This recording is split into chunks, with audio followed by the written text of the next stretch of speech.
Alright, I'm here with another collection video, going over a collection I've never actually done a video for. It's just kind of a system I don't have a whole lot of experience with, and my library for it's not too huge, but, right now, can't really make too many other, pickup type videos, so figured I'd go into this collection. I do have some things to say about some of these games and how I got some of them. This is my Xbox 360 collection, which, just a heads up, I was definitely more of a PlayStation 3 player back when these systems were relevant. I didn't get my Xbox 360 till 2014, so it was well after the new systems were out even. So that's just something to keep in mind. I do not have a huge affinity to the 360. I think it's a pretty good system. I don't really have too much of a problem with it. I'm not, I like the controller a lot better, and probably the interface a lot better than the PS3, but I just prefer, my tastes are more like Japanese centric when it comes to games in general, more like JRPGs and stuff like that. So PS3 is usually where my interests lied last gen. But 360 still has some good games, and we'll go over those now. So starting off, got Assassin's Creed 3. I actually have a couple Assassin's Creed games here. I'm not huge into Assassin's Creed. I'm sorry, already hit the camera. This is some kind of meme with my channel at this point. I always somehow hit the camera and knock it to the side. I'm pretty exceptionally stupid, so maybe that's it. Assassin's Creed 3, Assassin's Creed Brotherhood, and Assassin's Creed Revelations. I've not been able to get into Assassin's Creed. I've tried with the first one, which I think sucks. I've in the past tried with the second one, I think, and then I tried with 4. And I just couldn't get into any of them. It's not really my thing. I just don't really care for it. Also, I think people really like Brotherhood and Revelations. I know 3 is not too well regarded. That was the American. And I tried the Vita game too. I played that one as well. But I've never been able to get into them. But,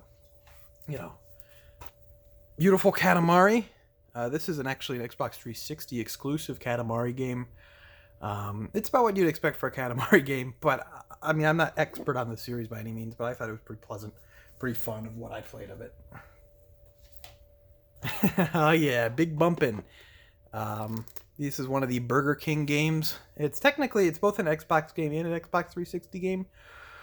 I believe if you play it on the 360, it's basically just an Xbox game, but it has achievements and everything. I think it is in widescreen as well, and is upscaled. It's kind of interesting, honestly. The fact that Burger King made these strange games that kind of native to both systems, and they're not good by any means. They're pretty meme worthy, but I don't know. I think it's kind of interesting, and I don't know. I just like having it in the collection. Big Bumpin's probably the least. No, it's dumb. It's probably, I was gonna say it's the least memorable of this deal, but I'd say the Pocket Bike Riders is less memorable. But Sneak King is obviously the most meme worthy one. Bionic Commando, the reboot they did. This was like an era when Capcom and a lot of the big Japanese companies were trying to. They noticed that American gamers are taking up more and more of the gaming market, so they figured, hey, instead of making the games everyone likes, let's make these games that centered towards the Western market that no one likes. So they made stuff like this, and that horrible Golden Axe games that Sega made, and a bunch of junk, a bunch of garbage. This game's not horrible by any means, but it's also, who cares? I'm very happy now with the state things are again, where Japanese, game developers are just making good games again, and they're doing well instead of trying to cater to a specific market and doing so, catering to absolutely nobody. Definitely, I would say an improvement. I gotta move the thing around. Deadpool. This game's all right. I like the Nolan North Deadpool. I think he does a good job with it. This was before the movie even.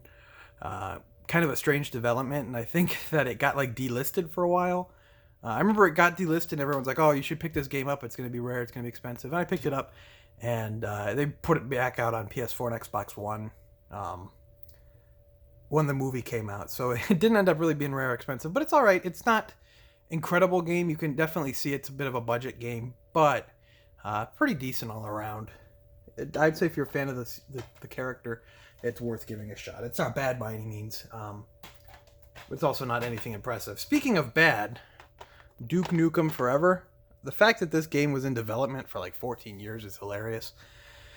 The fact that this game even came out is kind of funny, honestly. It is, I don't know. I feel like Duke Nukem's kind of a product of the era. I don't really see any current present time where Duke Nukem, as he was in the 90s, is going to come back.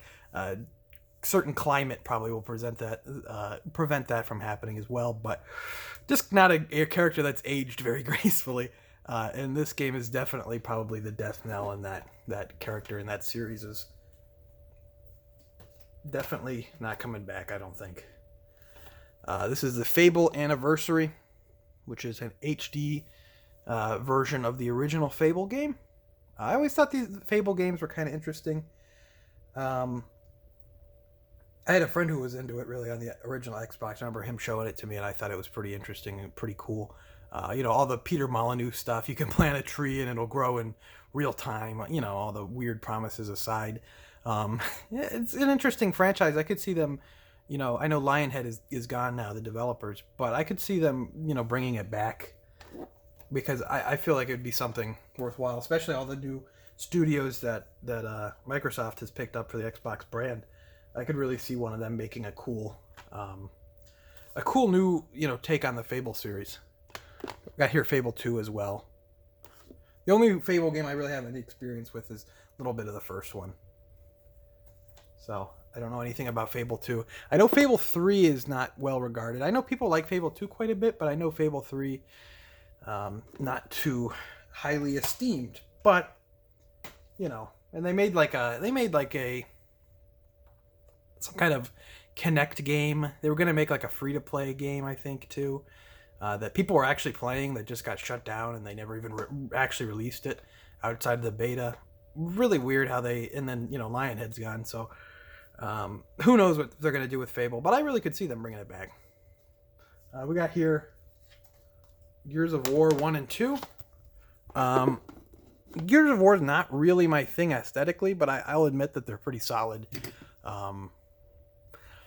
They kind of come across as this, brainless bro shooter type thing, which I don't really have a problem with that. But they're either solid third-person action games. Not especially my thing, but I can still appreciate them for what they are. Obviously, Epic Games obviously is not part of the series anymore, to my knowledge.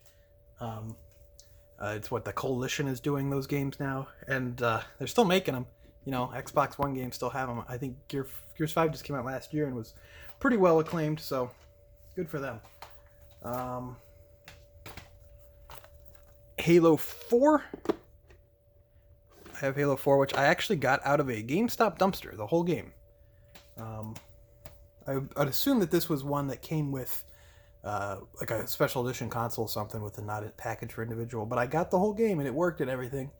Out of a GameStop dumpster. I think I got Reach out of a GameStop dumpster too, so you can see how GameStop operates. Used to do really well in the GameStop dumpsters, by the way, back in the day. I don't look at them anymore. But yeah, I've not gotten this far in the Halo series. I've only ever really played the first two on the original Xbox to any extent. But Halo's a pretty solid shooter series all around. Kinect Adventures. I mean, this game's atrocious. I remember playing it with my friend as like a joke, because my 360 that I got came with a Kinect, and it's just awful. I mean, this game sold like 30 million copies because it was bundled with Kinect and it was bundled with the systems for the longest time, but it's horrible. It's like if they wanted to make Wii Sports, but they wanted to make Wii Sports as bad as possible. Not great, not good. Another funny bad game, but a really bad game, Kinect Star Wars. I got the R2-D2 Star Wars Edition 360, and this was the packing game with it, and this is horrible. I mean, everyone knows it at this point. The Han Solo dancing game's an absolute meme, so everyone knows it's horrible. But man, it is horrible. It's really bad. The menus where you have to like, ugh, it's so bad. Got here Lost Planet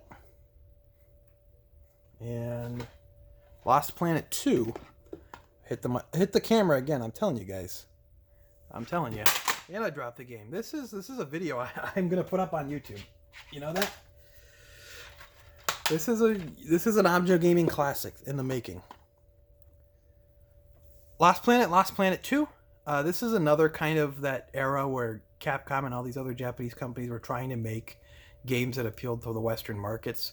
I feel like Lost Planet's probably better than most of these series. Lost Planet's not too bad.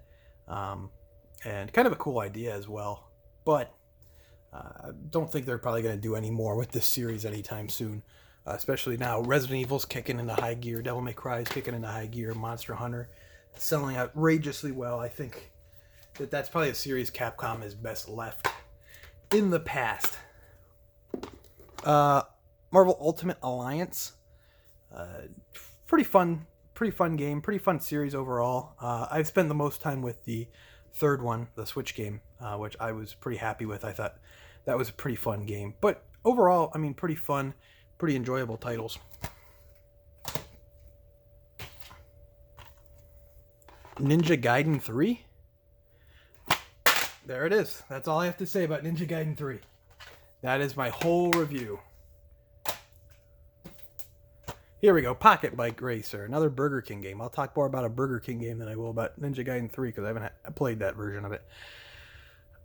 It's Pocket Bike Racer, another Burger King game. I don't know. I just think it's hilarious that these games exist. I think it's really, really funny. I don't know. It's just hysterical to me. Why would Burger King think... I think these were like...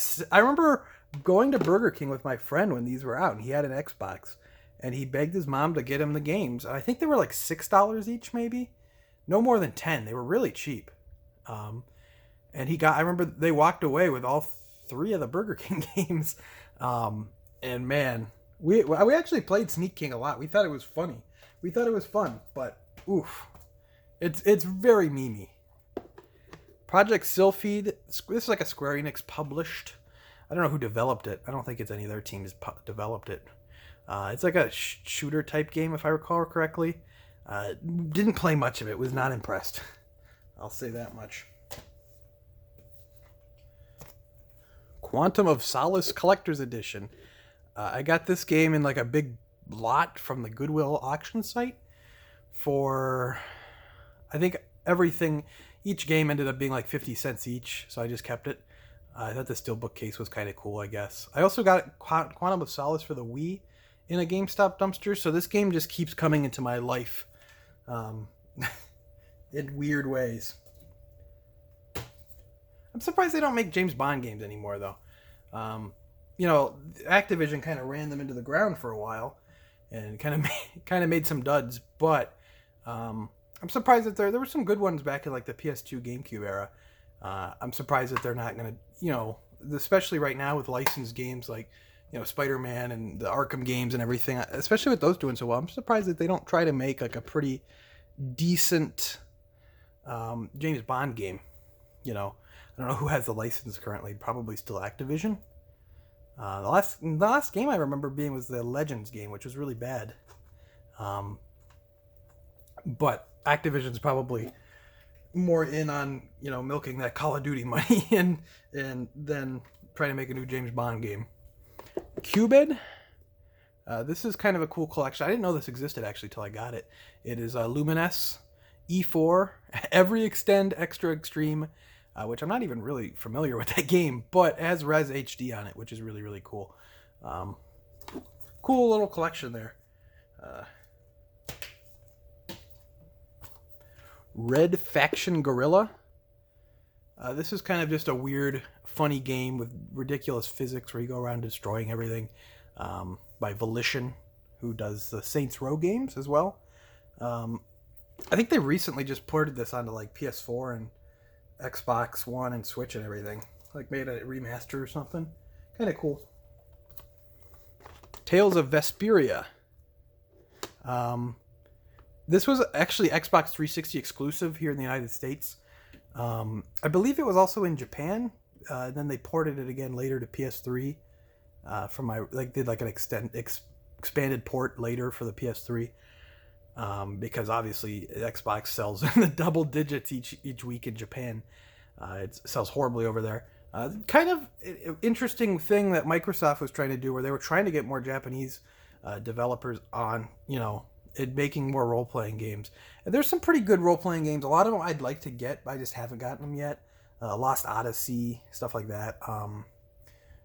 I think what was that game called? Eternal Sonata was also originally on 360 first, but it was kind of just a cool way that Xbox at one point was trying to get JRPGs onto the system. And Tales of Vesperia is definitely a big get exclusively over here in the West.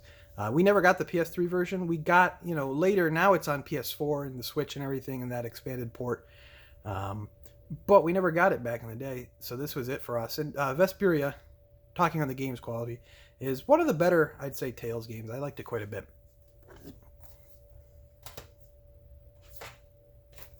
And finally, Tetris Evolution, because you have to have Tetris on every game console that you own, or you don't even own a game console. You don't own a game console until you have Tetris on it. I mean, that's pretty obvious. So that's it for my 360 collection. Sorry for the kind of lamer video this week. Like I said, if you're interested in this generation of games, I have more games on PS3. I have more I bought all my multi-plats on PS3. So check out that video. I'll put it in a card at the beginning of the video. I put it in a card at the beginning of the video. So check that out. And it's also I'll put it in the end slate as well. But yeah, you'll see more multi-plat games in that, just because I wasn't playing 360 at the time that the systems were relevant. Most of my 360 games I got at garage sales or flea market, stuff like that. But yeah, I wanted to get this out. I did an original Xbox collection video as well. I'm probably not going to do an Xbox One video because I have 6 games for that. But, let me know in the comments down below what you would like to see out of videos the next couple weeks, obviously, since I can't do pickup videos. So just let me know down in the comments below if you have any topics or ideas or anything for that. Leave a like if you enjoyed this video. I'm not sure how you could. Subscribe if you're not already subscribed. We're already past 2,000 subscribers, so I have some ideas for what I want to do for that. Maybe you'll see a video about that shortly. And follow me on Twitter at AljoGaming, and leave a comment with what your favorite 360 games are. Preferably exclusive games exclusive to the 360, because I'll probably, even of that era, I'll probably keep getting multi-plats on PS3. So yeah, leave a comment with your favorite exclusives, and I will see you next time.